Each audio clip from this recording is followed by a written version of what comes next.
Ka tlhamalalo go tswa mo SABC Studio 10 Auckland Park, Johannesburg, re go tlisetsa kgaso ya dikgang tsa Setswana. A re iketle mmogo ka tshedimosetso. For 30 years, many provinces have been made with little or no results. Mo kgasong eno re utlwa fa lekoko la Democratic Alliance kwa parlamenteng le tshwaetse ka ga dikatlego tsa puso ya motlhakanelwa. Puso ya Afrika Borwa e ikanne gore masole a naga a uleng kwa botlhaba jwa DRC a tla bolutiwa ka seriti. Masipala a re irele sepe ba gaetsho. Kampana raya ko batho ba go tengreng ko go bone ba. ANC kwa North West e tshisinya gore masepala wa selegae wa Ditsobotla o phatlaladiwe.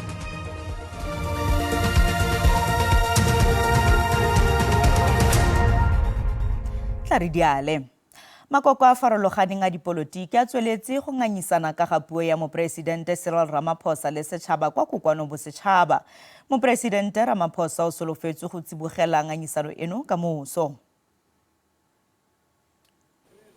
When the Democratic Alliance joined the Government of National Unity 7 months ago, I committed to turning South Africa into a construction site, to drive economic growth and job creation, and to use public assets for public good. What I found in the Department of Public Works and Infrastructure was an organization crippled by neglect, inefficiency, and overtaken by corruption. Morale was low, and its core mandate to build infrastructure, create jobs, and ensure public assets serve the people was failing. Mr. Ramaphosa's speech was filled with promises eerily similar to those made in 2024, 2023, and even earlier. Let us not be fooled by his eloquence. South Africans deserve more, Mr. President, than promises. They deserve results. We have listened to these commitments before, and yet the realities on the ground tell a different story. A story of betrayal, neglect, and failure. Year in, year out, Mr. Ramaphosa comes here and make promises without accounting for the promises he made the previous year. It's as if he's permanently on a reset button. And the sad thing is, every time he opens his mouth, more and more people become statistics of unemployment, of poverty, of rape and murder. Mr. Ramaphosa, why don't you rather keep quiet and go look after your Ankole in Palapala farm?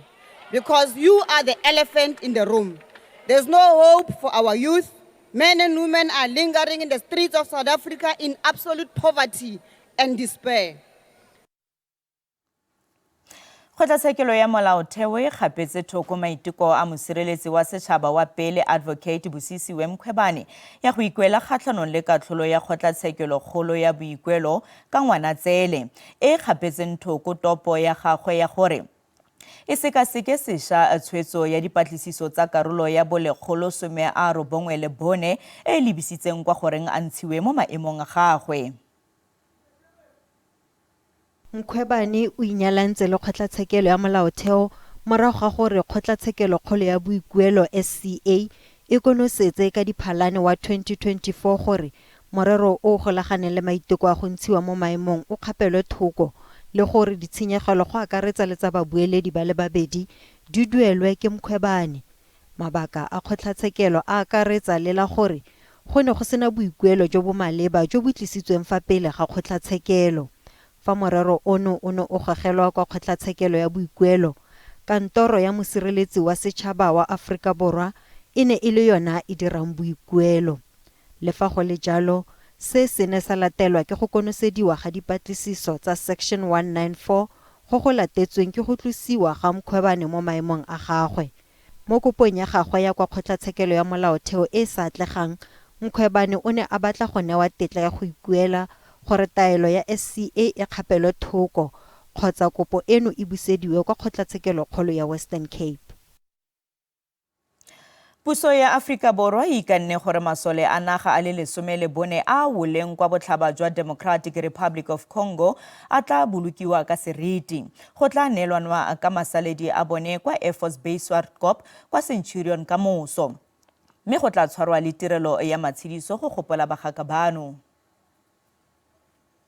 Summit called for the immediate dispatch of ministers of defense, chiefs of defense, and troop contributing countries to DRC to ensure the SAMI DRC troops are safe and facilitate immediate repatriation of the deceased troops and those who are injured. Tsamaiso ya go busediwa mono gae ga masaledi a masole a weleng kwa botlhaba jwa DRC ga se e bonolo ebile e aparetswe ke ditiego di le mmalwa le fa go le jalo seno ke morero o makgwakgwanyana ka ntlha ya fa go tshwanetse ga dirwa diteko tsa morago ga leso. Afrika Borwa ke karolo ya mokgatlo wa dinaga tsa borwa jwa Afrika SADC, SAMI DRC ga mmogo le dinaga kopano ya MONUSCO eo maitlhomo a yone e leng go busetsa tsepamo kwa karolong e humileng thata ka diminerale ya Congo eo e sa iketlang. SAMI DRC, comprising soldiers from Malawi, South Africa, and Tanzania, was deployed in December 2023 to the eastern part of the DRC. Their main operating base was established in Sake, near the city of Goma, an area plagued by violence and instability for many years. The primary threat in this area comes from the rebel group that is alleged to be armed, supported, trained and accompanied by the Rwandan Defense Force. Pitso kgolo e kopanetsweng ya history ya baeteledipele ba dinaga tsa SADC le botlhaba jwa Afrika ba ikwetse gore go nne le peo marumo fatshe kwa botlhaba jwa DRC le gore maphata otlhe a amegang a simolole ditherisano. The time for action is now. The lives of millions depends on our ability to navigate this complex and challenging situation with wisdom, clarity of mind, empathy for the millions whose lives and livelihoods have been plunged into uncertainty. Eno ke nako e botlhokwa thata go ba malapa a mo kutlobotlhokong ka ntlha fa ba batla go itlhobogela mme gape ba solofela fa seno se tla netefatsa gore ba masika a bone ba ithobalela ka kagiso.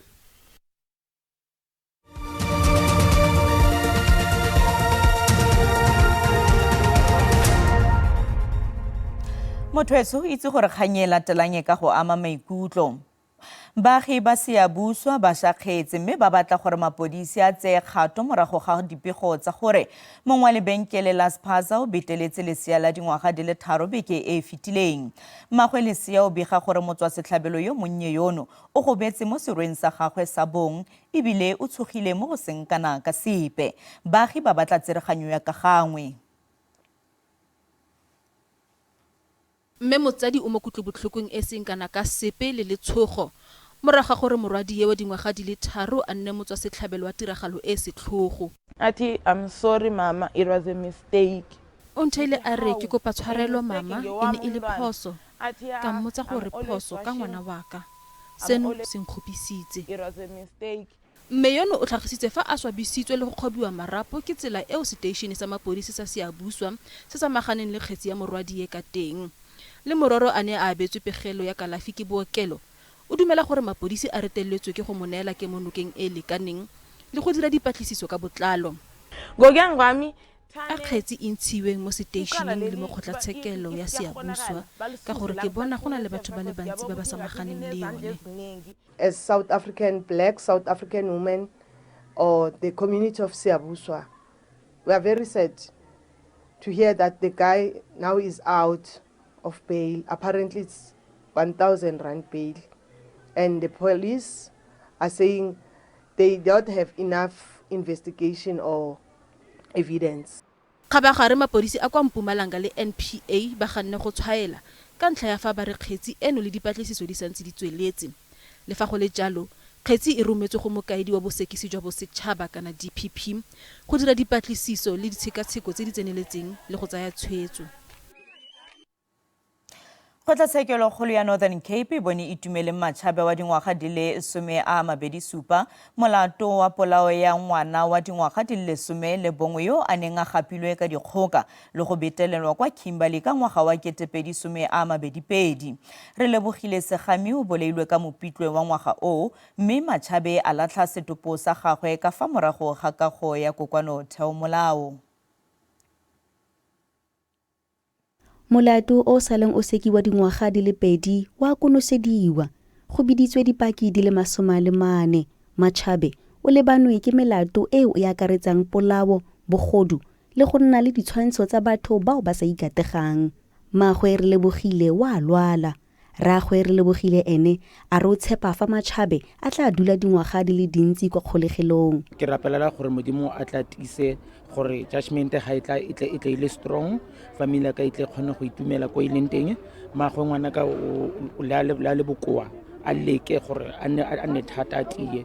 Ke rata go leboga mekgatlho yotlhe itle a re support. Bao e saleng ba tshegetsa ba lelapa la ga Segami go simologa fa molato ono o no sekiwa ba re molao o tshwanelwa ke go diragadiwa. O boniwe molato ka charges tse 19, so re lebogile re itumetse re le setšhaba re itumetse ya ka le bona setšhaba se eme mo re itumetse and ra itse gore ha re tla ka di 19 re tlela for more good news. Surely it shows us that somewhere somehow our justice system cannot just fail us. Only thing that we now have to call on to make sure that this guy must get life. And life must mean life, not life and after a few years he must be out on the streets again. When we say life, we mean it life in present. Matšhabe o tla itse tshwetso ya moatlhodi ka la bobedi wa beke e tlang.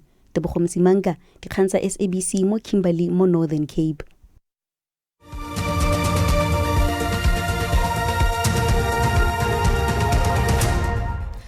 ANC kwa Northwest e tshitsintse gore masepala wa selegae wa Ditsobotla kwa Lichtenburg o phatlhaladiwe le gore dikgaolo tsa one tsotlhe di akarediwe mo dimasepaleng tse di gautshwane.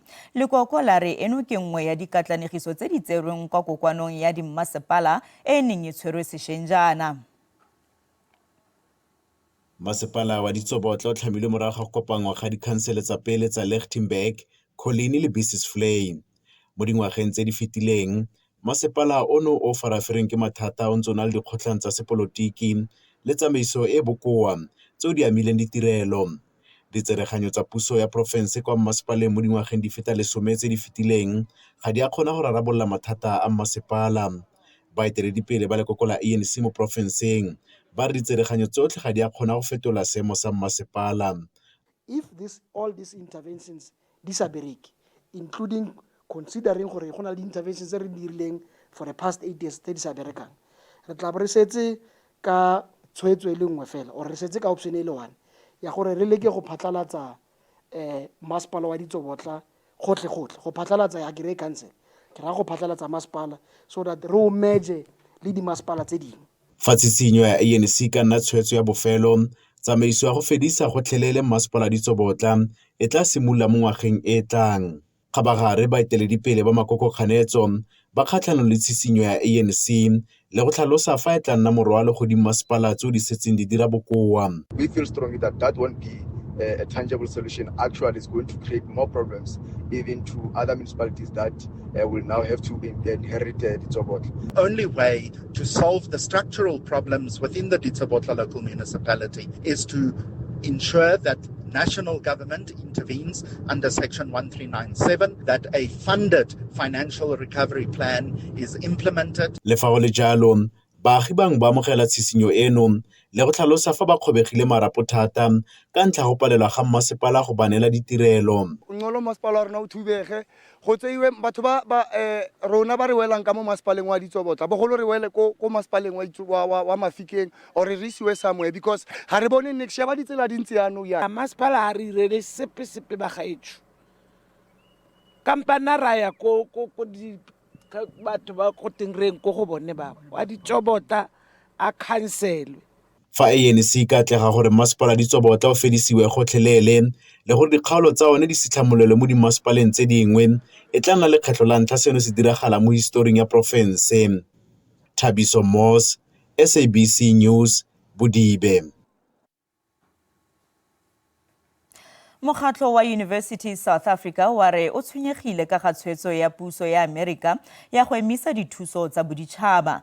Motlhankela khuduthamaga wa mokgatlo a re tshwetso ya botsamaisi jwa ga Trump go khutlisa dithuso tseno e baya mo kotsing kgatelopele e e dirilwe mo manaaneng a kopanetsweng. The only issue that we need to work towards as South African is to convince the American people, the powerful people within that. We're talking about researchers in our cases.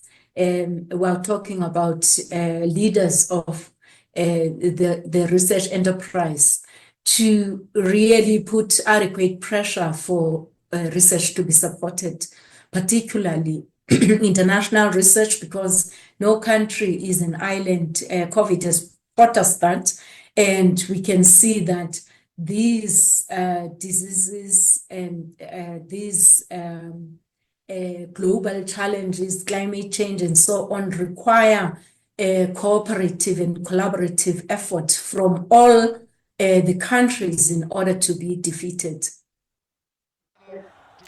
Motho di ne di le kalo tsa segonjono kgaso e latelang ke ya sepedi ka moso mo SABC 2 le SABC Lehae. Ga jana ke go tlogela le boinelo mo lebimang ka tsa maemo a bosa go fitlha re kopana gape mo nakong e tlang. Sala sentle.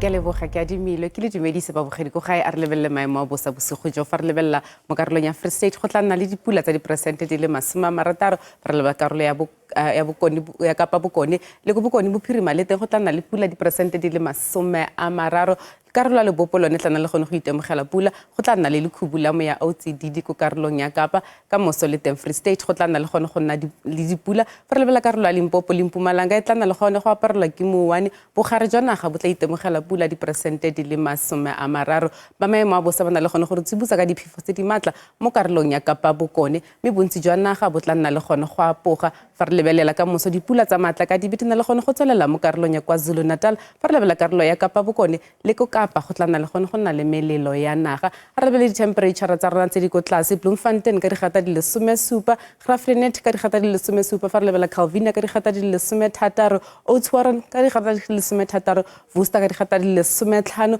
lebella Mahikeng ka digata di le 18 Johannesburg ka digata di le 16 fa re lebella Durban ka digata di le 22 Komani ka digata di le 18 fa re lebella Makhanda ka digata di le 17 East London ka digata di le 20 me di-temperature tse di ko godimo Pretoria ka digata di le 28 Vryburg ka digata di le 33 fa re lebella Upington go tla nna mogote thata ka digata di le 37 Calvinia ka digata di le 29 Beaufort West go tla nna mogote ka digata di le 32 fa re lebella Vredendal ka digata di le 33 re lebella le Phalale le teng ka digata di le 29 mo Thapameng mo gaetse maemo a bosa felela fano a re kopane gape mo nakong e tlang.